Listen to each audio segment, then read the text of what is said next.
Welcome to the Endurance Balance. I'm Coach J.W. McKenna. Joining me are Coach Alicia Phillips and Coach Ann Sharkey. Together, we break down the 80-20 philosophy through the lens of real life. Our goal is simple, to help you fit the training into the chaos. Let's get into today's episode. Welcome back to the Endurance Balance. I'm Coach JW, and joining me at the table are coaches Alicia and Ann. You can build a massive aerobic engine. However, a brand new race course doesn't care about the perfect spreadsheet pacing targets. Today with Coach Ann, joining us straight from the ground at the inaugural Ironman Jacksonville, we are pulling back the curtain on the pros and cons of first-year events. We're breaking down the triage blueprints that you will need to protect your lodging, bypass slammed expo bike mechanics, easy for me to say, and stop logistics from sabotaging your chassis. So before we get into that, we are going to do our training logs. We'll start with Alicia. What have you got since we last met? It's been a bit longer than usual because we recorded last episode a little early. So we've probably got a bit to catch up on. Yeah, well, from a personal standpoint, it is May, which means it is race month for me. And I will say, I feel a lot more confident. I don't know I did. I could tell you exactly what I did. I did a high rock simulation workout where we did 3/4 of everything. So not the full distances, but 3/4 of it.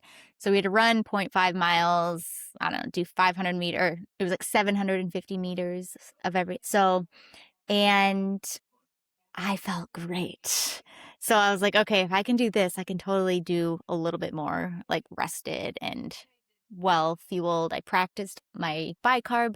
I practiced fueling. I took a gel midway through my run, made a huge difference.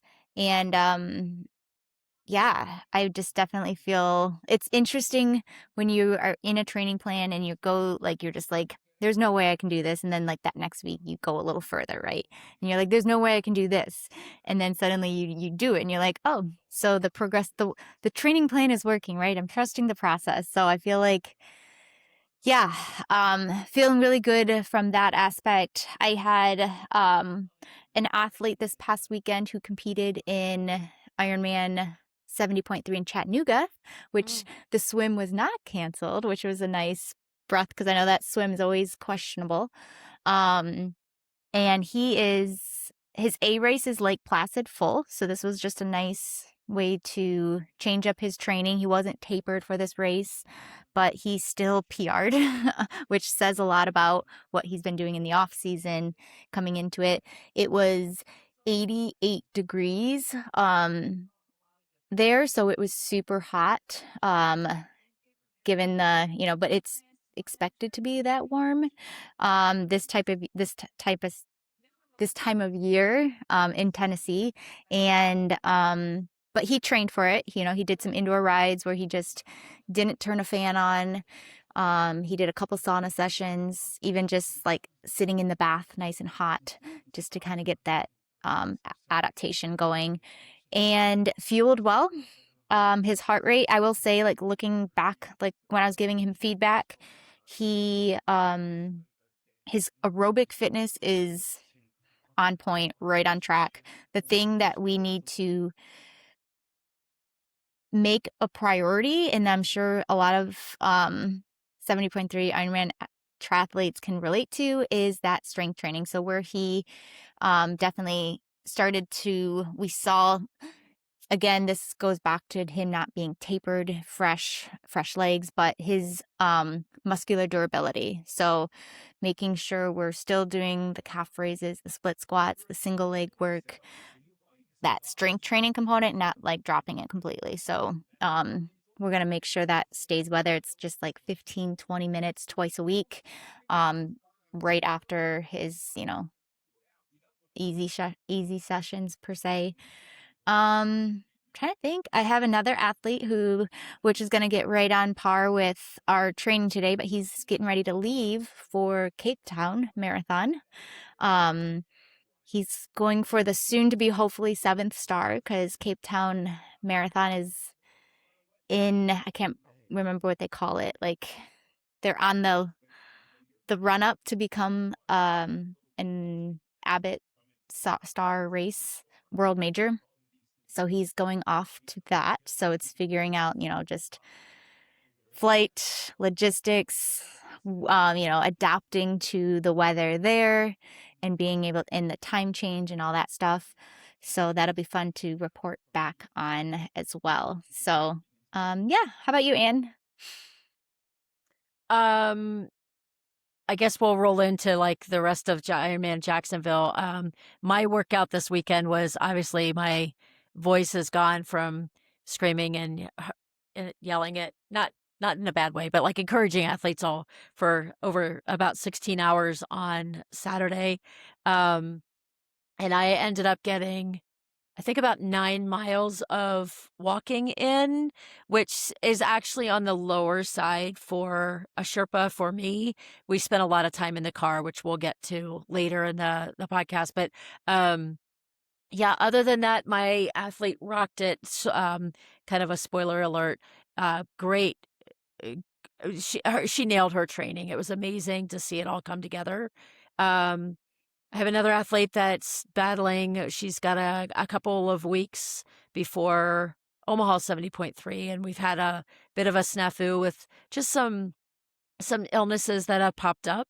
So that's going to be a little bit of an interesting go round with how we're going to navigate, what's coming up as we approach like the biggest training week of the plan. So the good thing is it's not her first rodeo, so we'll get there and kind of figure it out together.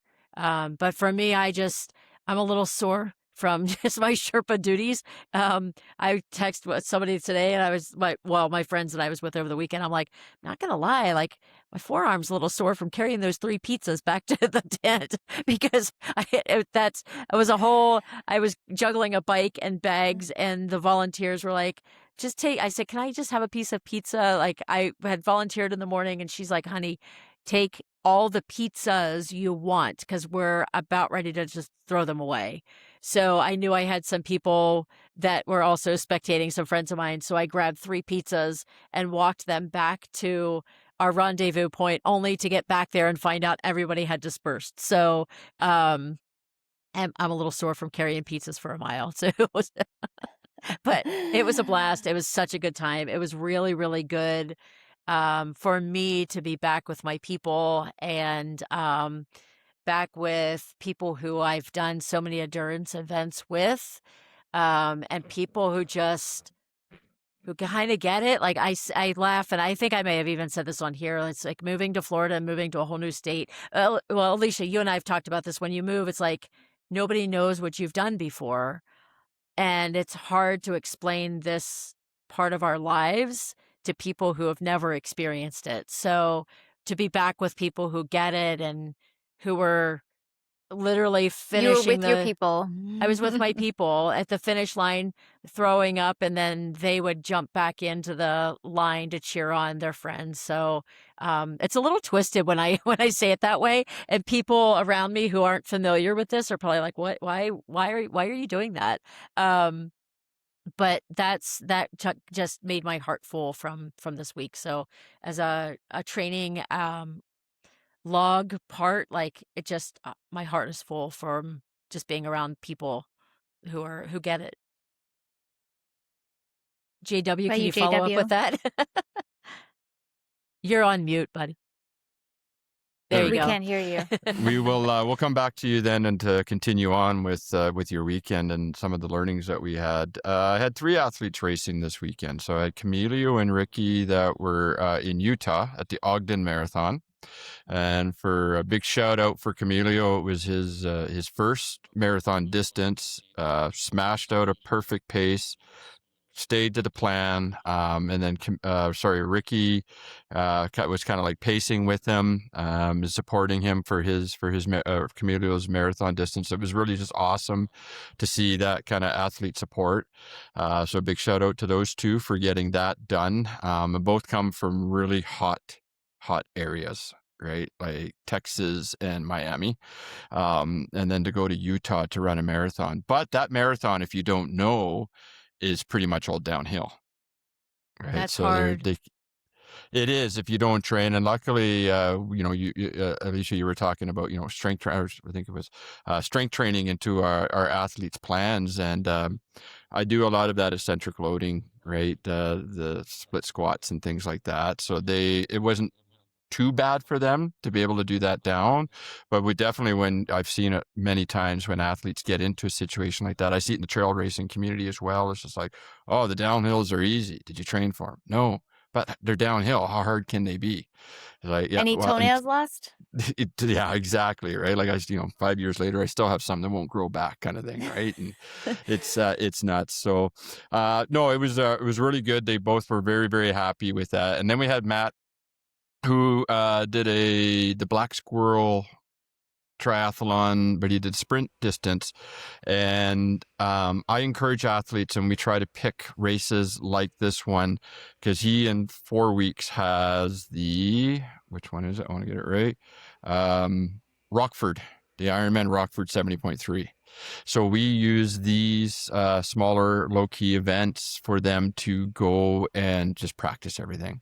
Test as a training, are your zones right? And so Matt had excellent discipline throughout the whole race. We came down and said, we're doing everything, zone 2, maybe a little zone 3 on all your distances, and maintain that. You're not there to podium or anything else like that. We're testing the fuel, we're testing the hydrations, your transitions, everything, right down to logistics that we're going to get into here shortly with new races. But some of these logistic things we're going to talk about are very real to any race that you go with, especially triathlons, where you've got more than just your sneakers that you have to kind of pack with you for the event, right? But he smashed it out, feeling great. And so congratulations to those athletes. Here in Canada, it was May long weekend for us, so Victoria Day. And it was interesting for us because, we talk about it all the time, but, chaos of life and pivoting in the training plans. We booked the site, canceled it, rebooked another site, last minute canceled it, and we ended up doing backyard camping this weekend. So set the trailer up. Runa had one of her friends, Braylon, over for the whole weekend, and they decided, it's no friends, we're camping, nobody knows we're here, and it was really cool. And the reason why we had to do that is here in southern Alberta, you get a crapshoot what the weather's going to be, and of course, paying for the sites and then having to pull out and cancel them with all the fees and everything. It was a tough decision. But then in hindsight now, we're looking, there was like over a foot of snow at both places that we had booked and pulled out of. That to me would not have been great. We had far more fun in the backyard, fire pit still and everything. So just chaos of life. Right. This is what we're all talking about, our training. Jess went out, got her long run in. So it was only, 3.25 hour long run, I think it was. Cold rain, got her done. Right. Just fitting it into the chaos, and we just adapt and make things work. So, but a big shout out to Matt, Camilio, and Ricky on their accomplishments this past weekend. So, moving along, we are gonna pick up where Anne was talking about. What was the race? Which one? Jacksonville. Ironman Jacksonville, yeah. Jacksonville. And it was the first inaugural race for them, right? Yes, it was. Okay. Do you think it'll be the last? No, I don't think it'll be the last. I think usually Ironman sign like a 5-year contract. Not that, but I hope it's not the last. They did such a good job with the event in general. An inaugural event, I'm not going to lie, I tend to steer away from them because there's always some sort of madness that happens. And there's always a lot to learn for the next year. So shout out to Ironman Jacksonville. They did a phenomenal job. There were some logistic issues, like it was a split transition area. So the swim entrance obviously was like upstream from swim exit, which makes complete sense. The river was rip roaring fast. I mean, it was I saw crazy. A preview and there was like an alligator in the river, and you know what? Like... That was not. That could have been any body of water in Jacksonville or Florida in general. So it's funny because when I got to Jacksonville on Friday morning, my athlete Stephanie was there and she shows me the picture right away. I'm like, yes, just put it down. No, like don't even play into that and then somebody else had posted a picture of an alligator right by the Ironman village in the bushes. I'm like, also, no. They would have come and removed that thing so fast. But that river was rip-roaring fast, but it was also very dirty. So, before I get to split transition. So logistics were a little bit weird, because you're starting at a swim down or upstream, you're swimming down, you're getting your bike from one area, bike out, and then, the finish line is in a completely separate area. So, that was a little not easy to navigate for a lot of athletes, especially if you're flying solo. Like it was not good. I don't know if there's a way that they can make it work because anytime you have a river swim, you got to go like one direction, obviously. So hopefully they figure that out. River swim, it was great swim, super fast. Stephanie was telling me at one point there was a guy that was sitting, like she went to take a breath and he was just kicked back. The water was so warm that wetsuit optional. So wetsuits went at the end. So this guy was kicked back, hands behind his head, just floating. He goes, "This is wild." He was just watching, like the river was just taking him downstream. Wow. So I volunteered as the I guess politically correct name is a wetsuit peeler, but I do prefer stripper. So because the wetsuit was optional, the business was a little slow in the beginning because we just had people in swim skins that some did need help, but as they were coming out of the water, their faces were just kind of covered with this brown slime from the river, like the silt. So there were a couple of friends of mine that came out. I'm like, wipe your face because you're not going to want that in your photos because it was so visible. It was terrible. So anyway, did lots of good stories from stripper duties, but it was a ton of fun. And that stripper business is like, it's hard work. It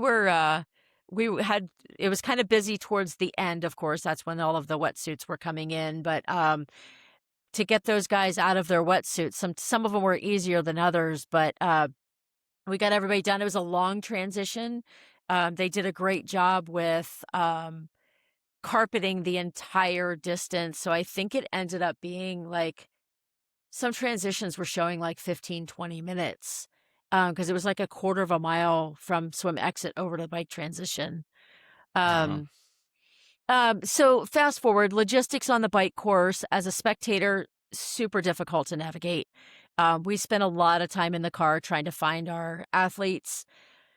We thought we were going one direction. The roads were shut off. There was a lot going on out there. Plus, you combine that with Florida traffic and everybody and their brother that's moved here. So super difficult to navigate, but we were able to find them a couple of times by really stupid, dumb luck.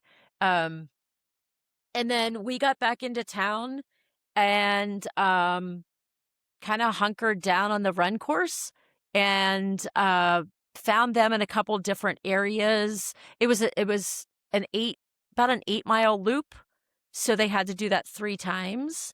Parts of the run course, I did not do a loop with anybody. I just was kind of like running a little bit back and forth in our little area.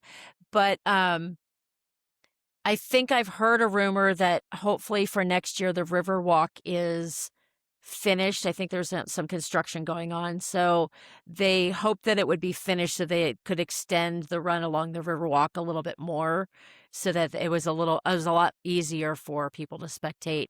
It was a hot day. Everybody who was out there was, as soon as my athletes started the run, the cloud coverage came over, wind picked up a little bit. So it did help. But by that time, mean, you're cooked from being out in the sun, the Florida sun. Um, and it was hot. It ended up getting to the upper 80s, which for Florida people, it feels nice this time of year. But if you're coming from the Midwest where you haven't gotten any rides in outside, or coming from anywhere up north, it's really hard to be heat acclimated to come down to Florida to race. So there were a lot of very salty people out there with trying to replenish as quickly as they could. But I had a blast. My athlete crushed it. My friends all had phenomenal days. They crushed it. They had, I mean, really, a lot of the athletes were seasoned. I mean, one of my friends had done 13. I ended up Sherping for a new friend of mine that was her 40th Ironman.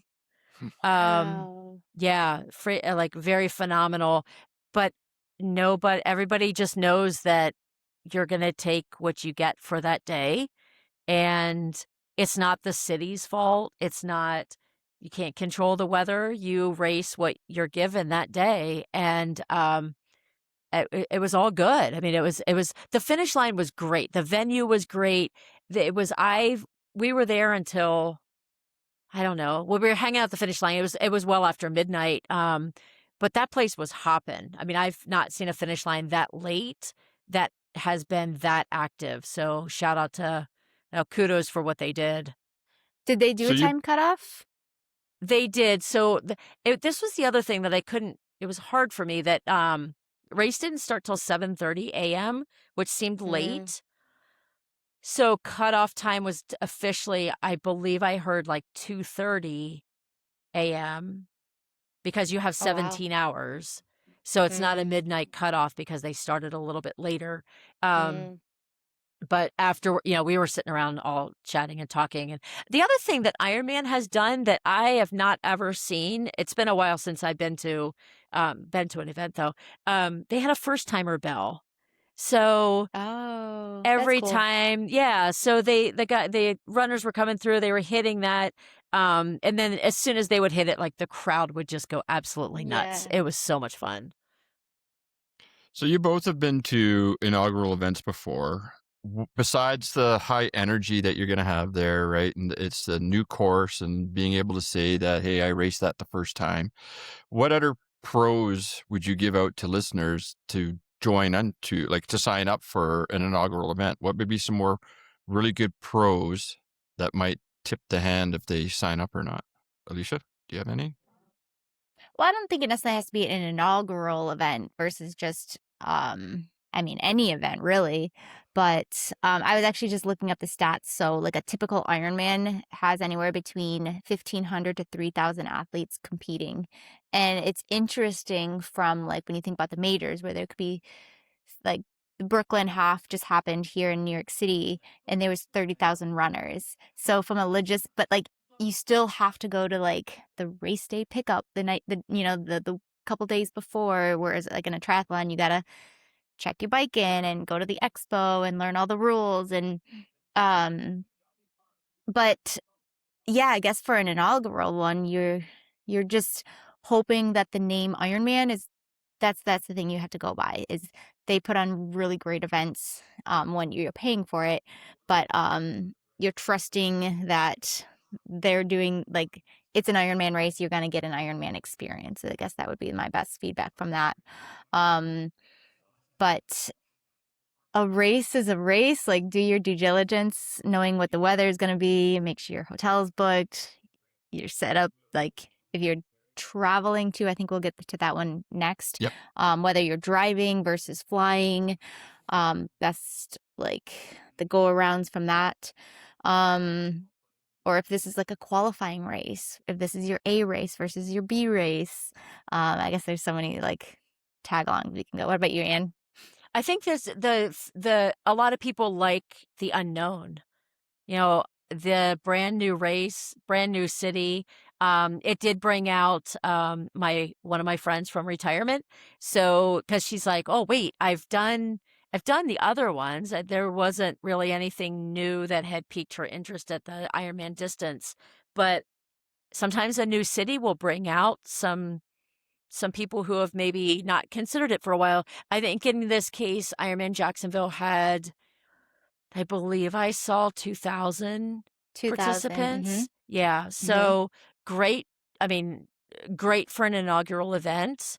I think people too were probably, I know there's some benefits for an early season race. There's the pros and cons to that too, but uh, people can do their Ironman early in the summer and then they're done, or they can be done for the season. Get the family time back over the summer and do all their training over the winter months. Mm-hmm. I have a few cons to inaugural events, but what have you come across? And aside from like logistics and course stuff, maybe, but like what are some of the downsides maybe to a new course? I think logistics really is going to rank number one up there. I Mm-hmm. mean, there's not, Ironman knows what they're doing, right? Like Alicia Mm-hmm. said, they've done this for a long time. There's a lot of research that goes into a city being chosen. There's a lot of work with local authorities and roads and scoping out, and there's just so much behind the scenes. But at the end of the day, they also don't know what they don't know, and sometimes shutting down bridges and things like that gets really tricky. You can prepare the community as much as possible, but there's still going to be the drivers that are mad because Ironman is there. That doesn't matter if it's an inaugural event or anything like Mm-hmm. that. Um, but I think logistics is just the biggest piece of it. Who knows? Next year, maybe the bike course looks completely different. And then those who did the inaugural event will always have the saying of, yeah, but when I first did it, it was so much harder than what you guys get now. So you never know. Maybe they'll keep it the same. Maybe everything was good and that's the only they really have to offer. So I don't know. It'll be interesting. Well, I think that's Yeah. interesting because you're right. It's the first one. So one of the cons, and this is for we'll call it maybe the OCD athlete or the ones that are very, very well prepared or like to have a very specific plan to execute, is it's very hard to, it's not very hard, but it's harder if you don't know the course. If you've never run the course, nobody else has run the course, nobody has, because I do this with my athletes a lot. It's like, let's get the GPX file and let's actually plop it in and we can look at the elevations. We can look at where the course is and everything else, right? And we can try to plan. So, but not having that. So that might be hard for some athletes. It's just the unknown. So now instead of, okay, well, we're going to come up with a pace plan.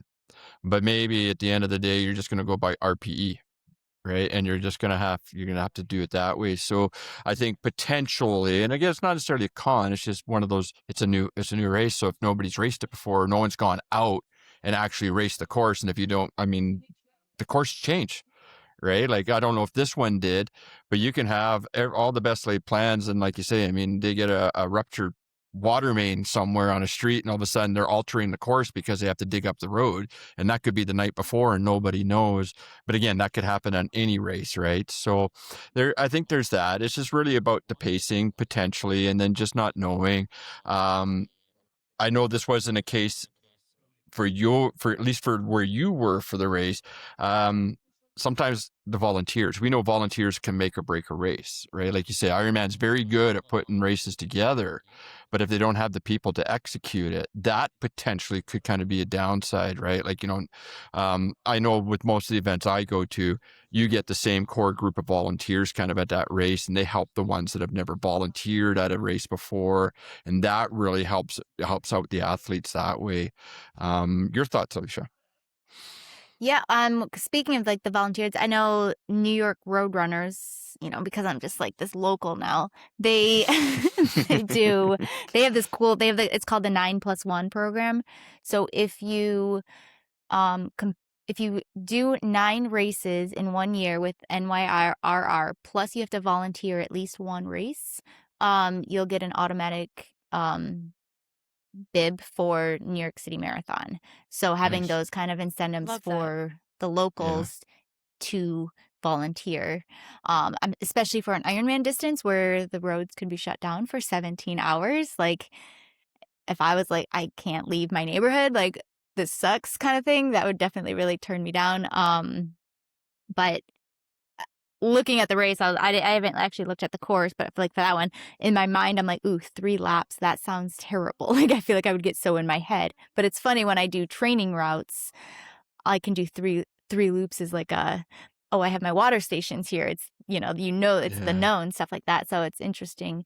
I think that is But very interesting because, but you pick the routes, whereas this is kind of a route given to you. We do a race. It's the Black Spur Ultra. And if you do the 54K, it's 3 different loops on the ski hill in Kimberley, BC. If you do the 104, you do that twice. And it's just like, it's like so easy to quit, right? I just survived, or depending on your training, right? Like, I just finished 54K. I remember that very first climb on loop 1, and I got to do that again.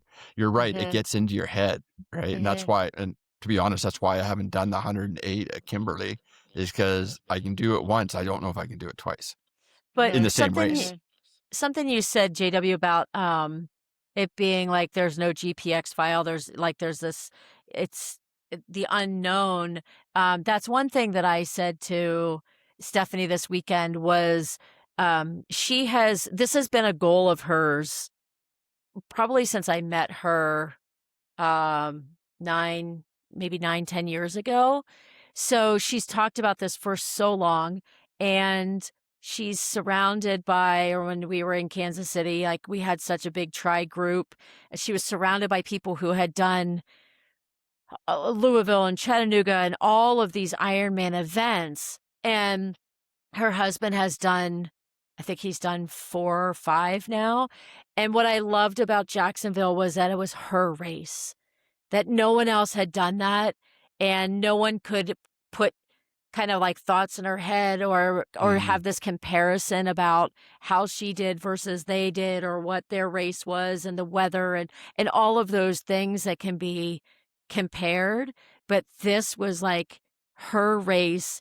All of the focus was on her. Everyone's like, well, what was the venue like? And maybe because of her experience, she'll draw some people back and they'll make a go of it. I don't know if she'll come back next year. I don't know what's going to happen, but that inaugural event was hers as her first. And I love that for her, for that experience, because it's been so long in the making. Very cool. I will say another thing is, like, sounding like, in general, a river race, if swimming is your weakness, that's a great race to pick, because it's fast and it's flowy. That's what, and, it's I one think of those, that's what Ironman's doing, though, is like, and we can go down catering that to rabbit. more of the bikers and the runners. Yeah. Well, and a lot of people, you're right, like, swimming is their weakness. So there's nothing easy about Ironman. Like, you're still covering the distance. There's nothing easy about it. But we do see those events with river-assisted swims becoming more and more popular. Ironman California, huge draw, because apparently that one's wicked fast. Chattanooga, same thing. Now we've got Jacksonville with a downriver swim. I think Woodlands Marathon is or triathlon is Ironman is a downriver as well. Yeah, I think that there's some 70.3s. Augusta, blazing fast swim. I know there's one, is it Portland, Oregon? Super fast too. So I think it makes it logistically a little bit harder for the event planning committee, but it also helps in numbers, because people know that, okay, it's 78 degrees. I shouldn't wear a wetsuit, but I'm going to, because I'm going to save my energy later in the day, and I can put my hands behind my head and float down the river. So, do you think you saw some faster? I mean, you just said that. And do you think there were some faster times because of that? Absolutely. Yeah, absolutely. Okay.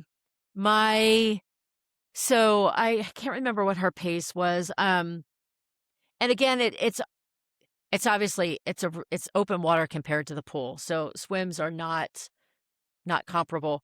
It's hard to compare, but my athlete had her pace was 1:42. per 100 meters. In the pool, I would say she's typically like 2 something. Mm, So okay. about Mhm. 15 seconds faster per 100. Some people were coming out at a blazing like 103. Hmm. Yeah, so Yeah, my absolutely, it athlete definitely assisted. averages around 155 in the pool and averaged 139 in Chattanooga. So Yeah. definitely. Hmm Did you Definitely is. count? Did you count that into your pace plan for her? No, we No. didn't have a Okay. pace plan for the swim. Okay. No, our plan for the swim was get it done. I don't ever put a pace plan because how are they going to know? They're not watching their watch. Yeah. They're just, they're just getting it done. The goal in the swim is to get Stay through it, calm. stay calm, take a deep Sight. breath. I tell them, like, when you're taking a breath, look around, look at the bridge, look at the stuff that you're swimming under, that you're swimming by. Like, enjoy the scenery because that's the coolest you're going to be all day. That's the quietest it's going to be all day. And get through it with the least amount of energy expenditure as possible, because I don't want you coming out of the swim completely just wrecked. So we focus more on just that low, steady endurance. It's not a all out anything. No, that's fair. It's And I got a question yeah. for both of you then, because I just did this last Thursday in the pool with the tri class. I guess with a downriver swim, there's not a whole lot of buoys to sight, right? Like Oh, you there just have to are. find the final. Is there still? No, Okay, yeah, because yeah. like so for sighting, how many like how do you train your athletes then in the pool when you're doing the pool work? Like how many strokes and how do you have them sight? And so that relates because you're saying, yeah, like have a look around, right? And there's the two kind of common ways around the buoys where you can roll over and you can kind of catch that breath, get an extra breath or whatever, and do that little bit of a look around. But so I'm just curious. I mean, because I tell them every 4 to 6 strokes, do your sighting, right? Your crocodile eyes, whatever you want to call it, kind of thing, right? I think it depends. If I have an athlete that's new and is doing a lake swim, then we do sight about every 4 or 5. How do I coach that in the pool? Same thing. They're going to start to sight just to the other end of the pool, Mm-hmm. look at the far wall. And then hopefully we can get some open water in and they can learn to sight actually in the open water. If they're doing a river swim, you know, I don't remember how many buoys there were, but they did have, and they did have to catch some buoys because I think I heard they broke loose the night before. But Oh no. they'll have yellow buoys. They had a red buoy at the start, so you had to go out off the dock and then make a Okay. left or make a right, whatever it was, make a Mm-hmm. turn. And then yellow, smaller buoys down the line. But you also could swim as far or close to those as you wanted to. So Hmm in this case, my recommendation would just be find some feet because you're Mm-hmm. not going to go too far off course. Find somebody's feet, let them do the sighting for you. Check yourself every once in a while, Oh, for but sure. it doesn't have to be every 3 or 5 strokes in a river swim. It can be, Okay, I call that just stay in the bubbles, right? Like you say, and if you can yeah, find some feet and just hope that they're not going off course. yeah, Like you say, still track yourself a bit, but yeah. With yeah. that fast current, I mean, really nobody was going off course. They were all going to end up probably out in the Gulf. No, not in the Gulf, in the Atlantic. Um, yeah. Another Big- thing I've done is like, because I know this, especially with my sister, she always swims to the right because she's had rotator cuff issues. So she knows that about herself. And so swimming with your eyes closed, but then when you do sight, you sight, but when your Mhm. head is down, because it's very easy to follow the line in the pool Yep. and I'm swimming straight until you close your eyes and actually start to hit and go off course. So that'll kind of check you and maybe spot some weaknesses that like, oh, you're going this way or you're crossing over. Are you actually hitting, and that's a nice Mhm. way to kind of actually check in with your form again too. Yeah, I agree. I mean, I was suggesting that I tell them all that. I says, mandatory, get in the habit of sighting. So it just becomes habit, not thought. And then same thing, close your eyes. So you're not following the line. And of course, everybody's like, but what if I go off course? And I said, wouldn't you like to know? Right? Like, cause you're probably not going to see the bottom of the river. You're probably not going to see the bottom of the lake. You're not going to have a line directly to your buoys. Right. So I do like that one as well. It's just close your eyes. And then, even if they don't try to correct it, they at least know about it. I do drift to the right. I do drift to the left. And so I better make sure I look, because if not, I might look and I'm out there all alone for some reason. Oh, very cool. The other thing I know we wanted to get into a little bit was what the destination race is, especially in triathlon. That it's kind of our topic here tonight is logistics, getting your bike there, getting your equipment. If you're going across international borders, I think we want to talk a little bit about that. And then even within that, hotels. I'll ask you this weekend, Anne, did you happen to see the bike tent? Right? Like any mechanics, or was there mandatory bike checks? Probably, I don't know, I guess every event's different. But if somebody needed an emergency repair on their bike, what options do they have at the venue, right? And so we have some trips and ticks for people that are traveling to new places that you may want to think about. That, sometimes people are like, oh, that's so simple. Why didn't I think of that? Well, we're here to try to help you with that. So, Anne, like, what would you say?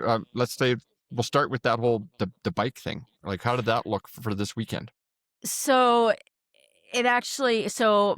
Stephanie flew in with her bike. So she had a bike bag. Fortunately enough, they have done this enough times. Her husband's done enough times that he was able to reassemble her bike for her. There was a little bit of an issue with, it was making a little bit of a weird sound. So, mandatory bike check-in was by Friday at a certain time. They went over, assembled her bike. She took it out for a little spin. Went over to the big bike tent and asked if they had some time to just take a quick peek at it. And they did not have anybody look at it. It's kind of a whole other story. But I think the thing you have to remember too is those bike mechanics are, a lot of people book them. They've been there for a long time. They're working hard. It's hard for them. It kind of is their job to fit in emergencies, but it's also very hard. I have never used a bike service on site. If there's ever been an issue, we've always found a little bit of a local bike shop to kind of pop in on. Plenty of other people are doing it too. But that's another avenue that you can use instead of being dependent on the village. So other friends, her husband drove their bikes from Kansas City down to Florida while they flew in. So he loves to road trip. He's like, I'll schlep all of your stuff, which was amazing because they could get there quicker. It was a little bit easier on them than sitting in a car for a couple of days. There are a lot of different ways you can get it there. I've done both. I've flown with my bike. I've driven with it, obviously. I do prefer to drive just because you can throw all kinds of last minute stuff in. I was getting texts up until probably, I don't know, the morning I left of things that they asked me to bring along, like my Normatec legs. They didn't want to fly with theirs, so I threw mine in the car. A bike pump. You don't want to fly with a bike pump, so I threw it in the car. Little things like that if I could help lessen their load and supplement with what I had available, it made it easier for everybody. How about you, Alicia, with your bike and past events? Yeah, I will say I love, especially for triathlon, I've never done an international race. And I've driven with my bike. One advice I will say is like take a picture of your bike. So if you do have to take it apart, all the settings and stuff like that. Use marker to like mark your things. I did have an athlete, gosh, this was crazy. She qualified for Worlds in Marbella last year, and they warn you, like in the Facebook groups, join those Facebook groups for those races to get tips when it's not an inaugural race. They said like bike robbery, bike theft is a thing, especially international. So she attached an air tag to her bike and was in the airport and just sees it. And she's going to security, she's going to all the airport people because they said her bag has been lost. And she's like, no, it's not. It's still in the airport. And they literally were able to track it to a van, and they had about 10 bikes in this van getting ready to be lost. Wow. And because she had that tag on there, they were able to backtrack, and suddenly it was found. So again, especially taking advantage, I hate to say it, but of like American tourists. I mean, because we're not loved like in a lot of places.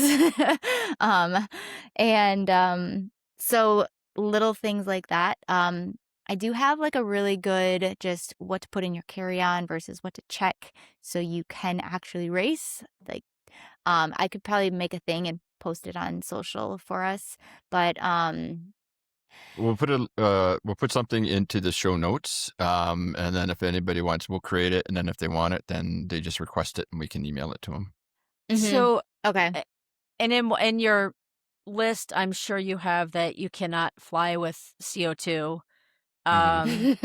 So here's an interesting story too. We were out at like mile 80 of the bike, and we parked and kind of ran up this intersection, and I noticed a guy with his bike underneath the tree. And I said to the cop, I don't know if I'm allowed to offer support. I was volunteering in the morning, but I had said to the cop who was in the intersection, I said, am I allowed to go help him? And he said, he's like, I don't care. Just, go see what he has a flat tire. So we go over there. I'm like, what's going on? And young guy. And he's like, I have a flat tire and I don't know how to change it. I was like, okay. So it turns out he had one tube. That's it. And a multi-tool. One tube and a multi-tool. No idea levers, no nothing. No idea how to take his rear wheel off. Wow. So we ended up getting his rear wheel off, took the tube out. Adam hands me the tire, and he's like, here, check the tire, because he always checked the inside for anything that's going to puncture the new tube. I found a nice 2-inch slice in his tire through the radials. So I was like, we can't help you. You're going to have to wait for bike support. Yeah. So this poor guy had waited and waited and waited. He ended up, he's like, can I use your phone to call my parents to let them know I'm okay? So he called his parents, or called his parents. No one answered. He's like, that's great. So anyway, we were on that corner for probably an hour and a half. 2 vans went by. Bike support came by and said they couldn't help him. I don't know the full story there, but earlier, right before we had gotten there, we had stopped at Starbucks to use the bathroom and get into some like cooler air a little bit. I had bought a Starbucks drink, had the cup with me. We were coming back, and Adam's like, hold on, I have an idea. So he borrowed a knife from the cop. He cut a rectangle out of my Starbucks cup, and he said to the guy, he's like, hey, this is our last ditch effort. This is what we're going to try. So put it inside the tire to make kind of a seal. And then, backing up, I was on the side of the street yelling for anybody like CO2 or a bike pump. A guy stops. He's like, take the pump. It's in my back bag. So I pulled that out. We're like, can we at least take one lever? He goes, yeah, absolutely. So we take his bike pump, his lever. We make this patch for this guy out of a Starbucks cup, and we put his wheel back on. Turns out the kid's from Kansas City, by the way, with another weird turn of events. But we told him, Adam's like, you've got to limp home. You can't, you have 30 miles to go. You can't stand up. You can't hit anything. And if it does pop, because when we inflated it, the radials, there was a bulge there. So he said, you can ride on a flat tire. You're going to destroy your rim, but at least you'll finish. So I put his number into my tracker, and I was watching. And when we saw him on mile 1 of the run, all 3 of us were yelling and high-fiving. And he finished the race in 14 hours and 15 minutes with sitting along the side of the road for an hour and a half. Good for him. Wow. Yeah. Wow. That's You know, but I amazing. think that story is a good case in point that the athletes, I think we have to, and I don't know, I mean, I tell all my athletes this anyways, is like, know how to change a basic tire. Like the Absolutely. base on your own bike, know how to change your own tire and carry the very minimum tools that you may or may not need to do this. Get used to maybe assembling your bike in a hotel room. Yeah. Right. So practice in your living room. How do I put this together? But yeah, that whole basic, just being able to do the tire, and then just like you say, I mean, if it's only 2 levers, like 1 lever even, it's going to be better than nothing. And then Do you ask your athletes if they know how to change a tire? yeah, Or if they're I do. do you ask them what's in their tire kit? Because this kid Yep. had a coach. And I'm like, Wow. why didn't your coach ever But not ask? all Or coaches are not like, all coaches right? do. Like, Yeah. yeah, no, I do. And I will ask them, I says, do you know how to change it? Because if you don't, practice. Don't have to be fast. You don't have to Right. do it perfect, but can you do it until maybe someone that comes along can help you potentially, right? I mean, this one here sounds, I mean, if the rubber is split, like the tire is split, was that's bad. kind of extreme, right? Yeah. The only other thing I was going to add to, like you were saying, I mean, like you said, those bike mechanics at these events, they're going to be busy, right? Like, and like you said, I mean, how many thousand people were entered to this one? I think they had like, what did I say, 2,000, 2,500, 2,000, something like that. right? So 2,000 potential bikes that could have issues. They're going to be busy. It could be, even if they can get to you, like you say, hey, we're going to help you with emergencies. But I mean, if there's 5 emergencies before yours, you could be 3-4 hours potentially before you can kind of get your bike there. One thing I do suggest to athletes on my rosters typically is, if it's a concern, is call ahead. Know, like you say, those smaller mom and pop shops potentially, or bike shops that are not involved with the venue, and just say, hey, I'm going to be down there for the race. Where are you? Here's my name. Can I call you if I have an emergency? Right. And can you kind of put me maybe on a priority list? Maybe let your techs know, maybe I'll pay you more for the last minute service or something like that, but at least being able to get something fixed. Even like you say, it's a small something not sounding right on the bike can have a huge mental impact on the athlete, just concerned and worried about it, and we'll talk a little bit about maybe the psychology of panic in these new events or events in general, but it's a very real thing. What about hotels? Right? I know we're kind of coming up here shortly on the hour, but the other one too is, could you imagine how busy the hotels are? And Oh, do they're they, packed. Yeah. right? And do they book, like airlines book seats on planes? Right? Like, Well, I you know I go to typically, an event, and if you don't book literally 365 days out for the next year, you don't get a room. And even if you do have a room, it's still not guaranteed until they take money like 30 days before. So how did you guys handle that? Because I know when we were talking off air in the meeting, like you weren't close, but some other people were close, and with the heat and everything else, what were your thoughts on that? yeah, Ironman typically has a host hotel, but with that, you get host hotel prices. Mm-hmm. So very, very expensive. But Jacksonville has a ton of options. I mean, everything was very drivable. That was the good thing. We stayed at an Airbnb that they had booked, and it was probably, I don't know, maybe a 15-minute, maybe 10, 15-minute drive from where we needed to be. The Hyatt was the host hotel. So when I returned my new friend Stephanie, when I returned her stuff to her hotel room, like the Hyatt was hopping that night. I mean, it was, I don't know what time it was, but there was a big old party going on. And that's one nice thing about staying in a host hotel. Like they get it. They do usually a morning race breakfast that they set up really early for the athletes. So there are benefits to being there, but they do sell out fast. Mm. Yeah. Go ahead.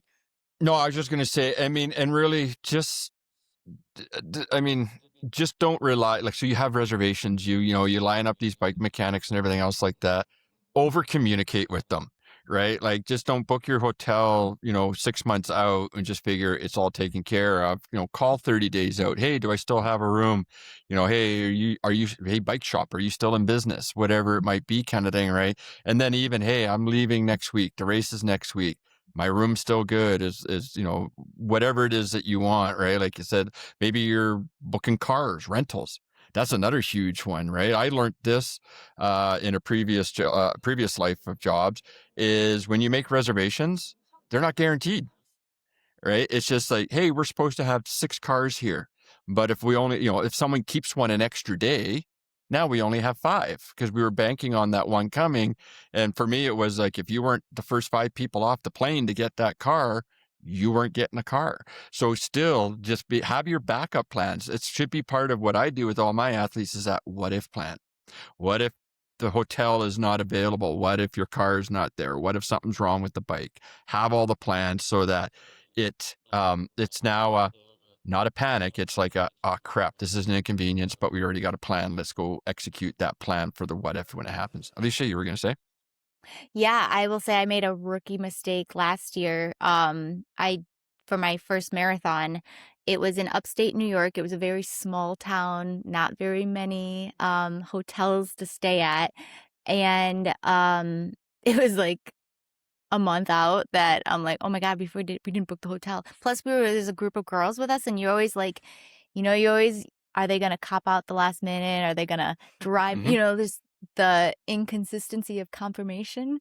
So having that person who's just going to like take charge, maybe that's your person. But online, everything was booked, sold out. So when that happens, call the hotel up and actually Yes. talk to a human. You'd be very surprised that they usually always have a couple available, that and when they don't appear like that online. Real quick though, and I didn't want to like lose my train of thought when we were talking about the bike setup. I'm thinking we got our next topic, but I did a quick Google check of just how many bikers and because I've gone completely tubeless on my mountain bike and my gravel bike, but my road bike does still have tubes. So I was like, I wonder how many people so just maybe thinking of like upcoming gear, what people are using now, what are like what size tires should you ride on to be optimal to today's. When I was talking with my one athlete, he's like, I made my bike 6 ounces lighter and my got that proper bike fitting. I was just like thinking on top of my head, like, oh, Yeah. like those things do matter though. And in his eyes, he's like, I got the PR because the bike was lighter. And I'm like, well, I think you got the PR because you're fitter, but okay. No, and that's a very, saying that, bike fitting, like, it sounds so like duh, but when you're putting bikes back together, and you mentioned this, put markings. Like, don't worry about the nice paint job on your bike. Like, take a Sharpie. Where's the stem height actually supposed to be from that bike fitting? What's the pitch and everything on the seats? And like you say, if you take pictures of it, I'm famous for this. It's just like, I find something that works really well, I'll take a picture of that setting or that, that mark or something like that. And then here's another hack I also learned too with hotels, because you mentioned you'll talk to a human. That's part of, our segue out into the homework stuff. But it was, hotels typically keep 2 to 3 rooms back. So if they say they're full, they actually still have 2 or 3 empty rooms. And the reason they do that, so if guests experience a problem with their room, they have a new room to send them to. So, water breaks or air conditioning, heating breaks down or something like that. So, but which, if everybody's already checked in for the night and everybody's rooms are okay, it might still be an option for that last minute. Like you say, your one hotel room craps out on you. You still might be able to call the other and just say, what about the emergency rooms? Can I not get one of those if everybody's already checked in? Or can you call me in an hour when everybody's supposed to be checked in? Just a little hack that I learned from doing a lot of travel. Oh, that would make me so nervous to be doing that though, that close to race day. I was like, Exactly. But I'm saying, like, so if something happened to your room because maybe you forgot to verify, maybe they oversold and everybody else showed up before you did because your plane landed later or something. I agree. I mean, you guys know me, like, there's no way I'm waiting till last minute to plan something.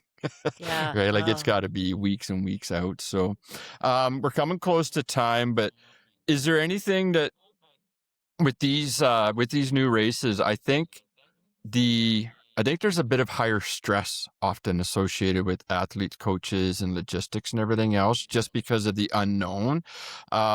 Really, I mean, I think at the end of the day, I'll tell everybody is, I mean, come down to what's in my control and what's out of my control, right? And if it's out of your control, there's no point in, kicking, swearing, punching, throwing, spitting, doing all this stuff and getting so worked up and angry instead of trying to work on solutions. And for us as athletes, you're going to just start drawing from your energy that you're going to be needing the next day, right? So, the releasing of the cortisol, the epinephrine and everything else, but taxing the CNS, right? So we talked about that fatigue. And if you're fatiguing it with all the stress going to a new event when you don't have to, that's not going to help you on race day.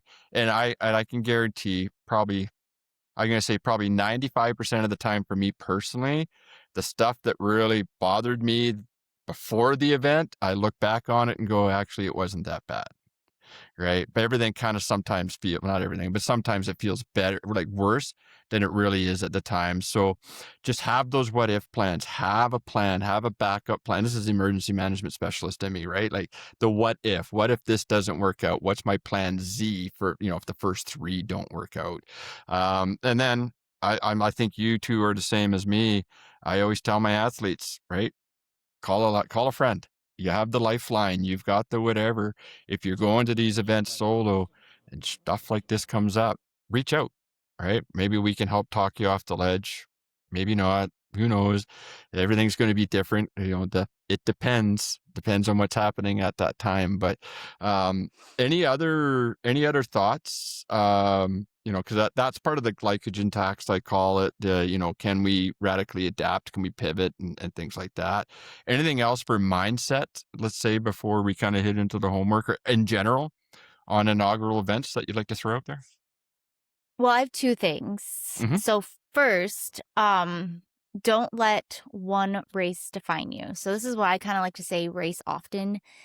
So if you have a bad race, like the journey leading up to it that race doesn't mean it was all for nothing. So that's why I like to throw in a few training races, a few B races to practice, to work on those jitters, to do well essentially.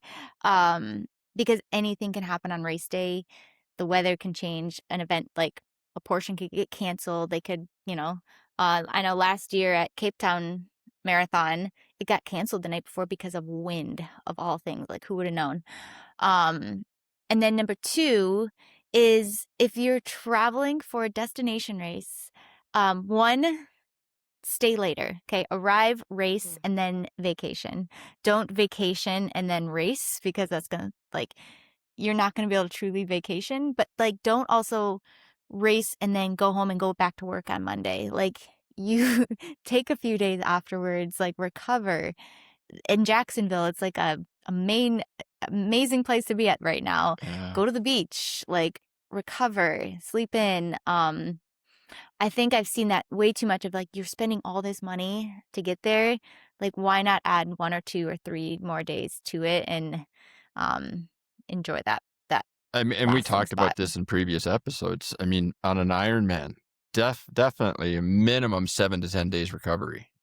So why Yeah. go back to work and I didn't even go back to work today. I was, I was tired. I don't know. I think the volunteers sometimes work harder. I'll tell you what, man, that stripping was not for the weak of heart. It was a lot of work. There were a couple times I took a step back. I'm like, ooh, but no, you're that right. video though, snip I saw, man, you were in the zone. I was like, you were just peeling away. So cool. You know what? I had a job to do, and I hope they hire me for next year. But you're right. It's take the time to enjoy it. Yesterday was nice. We got up after only a very few hours of sleep and hit the village, and then went out and had breakfast and kind of just took our time. They ended up spending the full day just going out to. She's like, I want seafood and I want to have a drink and I want to go to the beach and do things that she couldn't do before the race. So, yeah, absolutely. Spend some time on the backside of it. I have one more caveat too. And Mhm. this is, I don't know if this is necessary for Ironman races or even triathlon, but I have my brother-in-law's getting ready to do BC bike race in Vancouver, Vancouver Island, British Columbia. Okay. It's an 8-day stage race. And so I'm talking altitude. And I know this is probably nothing to do, but you're like, where am I going with this? It's one of those things that if you either want to get there 10 to 14 days early to adapt to altitude, or like less than Or 24 hours before the state. yes. Yeah, like right before. So that could also play a factor in your race. So that's like the one caveat I say is either arrive really early and obviously, or arrive right before the start. For when it comes to like altitude. I don't know if that also applies to heat, but definitely altitude. Well, I'm going through this with a few athletes currently, and I just had it in my newsletter two ago, something like that. Anyways, it's easier to adapt to the heat, right? So you can come. What I suggest is you'll come out of training, do whatever your training run, that's whatever, and then go into a hot tub or hot shower, like preferably like a hot bath or something like that, for 10, 15 minutes. And your body, if you do that, the body thinks it's still in heat, and then so it'll start to increase the plasma volume in your blood, and the plasma volume increases what helps cools us in those heat changes. You can do that relatively quick. I believe, don't quote me on this, I'd have to fact check myself, but I believe you can do that in about 5 days. Right. So it's quicker to do that heat acclimation that way. I have one athlete, Ricky, he loves his saunas. And so we kind of do this as well. I mean, not that he needs to do that in Texas, because it's pretty warm there anyways, but he does, he likes that. And so he gets that heat acclimation. In all the science stuff that I have read, if you want true altitude acclimation, it's about 21 days to increase the amount of red blood cells and whatnot to adjust to that higher altitude. So that's why I kind of agree more like get there the day before and kind of ride that coattail. And you probably, unless you have 21 days to be there and to train, this is where that might be the one time where it's like, you're not there to vacation, you're there to train, go train. Because I think we see this with Kona, that they tend to get there pretty early, and Kona starts a lot of their stuff pretty early. And I dare to say it probably has a little bit to do with that acclimation opportunity, at least for the athletes. We had a lot of athletes, a lot of professionals that would come out to Kansas and train out there before Kona, because the conditions were very similar. But I will also leave this cliffhanger as we wrap up here. Female heat acclimation is different than males, and we can talk about that at a later date. But females are different than males, so we can, yeah, we're all Yeah. different. Awesome. So we can't control the growing pains of a first year venue, right? They're going to be there, right? However, we can absolutely control how you insulate your expectations or your execution against that, right? And so being prepared, have a plan in your control, out of your control. Anticipate it and roll with it. You're not the only one that's going to be feeling it. The other 2,000 racers will say at Jacksonville, if there was an issue, all of them would be feeling it as well at the same time. So it's not just you. Fix the logistics early. As Alicia mentioned, talk to humans. Don't rely on electronics and everything else, and verbally confirm everything. Check on your bike checks or bike stores. Protect your energy. So don't stress about the stuff out of your control. Save all that energy. Save all that for the race. If you are racing a destination race or an inaugural event this season, do your audit or your triage audit this week. So go out, confirm, talk to a human. Do I have a room? Maybe you want to look up the bike shops. Maybe you want to check your entries. Maybe you want to go back to the website and see if any of race day logistics for the athletes have changed. I can tell you countless times I've gone to venues and it's just like, but this is not what the website said. I'm supposed to be over here. Well, they changed it. You're on the other side of the lake. Okay, great, right? We can miss buses. I had an athlete that went to Boston and they put them on the wrong bus. right? And so deal with it, right? Still executed because you have a plan.